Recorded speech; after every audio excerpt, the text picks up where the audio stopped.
உரிமையோடு நான் முன்வைக்கும் கோரிக்கைகளை கூட இந்த அரசு நிறைவேற்றவில்லை என்று வேல்முருகன் தெரிவித்திருக்கிறார். பேரவையில் இந்த நிகழ்வானது நடைபெற்று வருகிறது. தொடர்பான மேலும் விவரங்களை தருவதற்காக செய்தியாளர் செலினா இணைப்பில் இருக்கிறார்.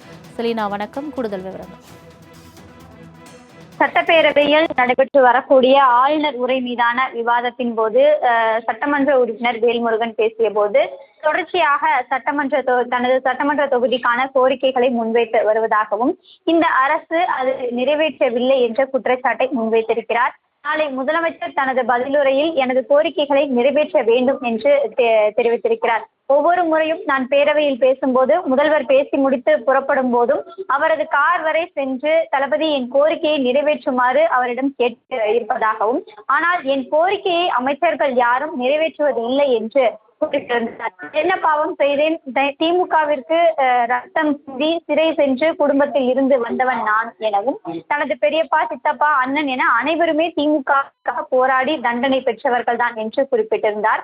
அதே போல அமைச்சர்கள் வீட்டிற்கு போனால் எனக்கு நன்கு வரவேற்பதாகவும் அவர்கள் அன்பு காட்டுவதாகவும், ஆனால் சட்டமன்ற உறுப்பினராக என்னுடைய தொகுதி எதுவும் செய்யவில்லை என்ற குற்றச்சாட்டை முன்வைத்திருந்தார். இதற்கு பதிலளித்து பேசிய முதலமைச்சர், அதனால்தான் நீங்கள் உதயசூரியன் சின்னத்தில் நின்று வெற்றி பெற்றிருக்கிறீர்கள் என்று முதலமைச்சர் தெரிவித்திருந்தார். அதே போல ஊரார் பிள்ளை ஊட்டி வளர்த்தால் தான் பிள்ளை தானாக வளரும் என்றும் முதலமைச்சர் சட்டப்பேரவையில் குறிப்பிட்டிருக்கிறார்.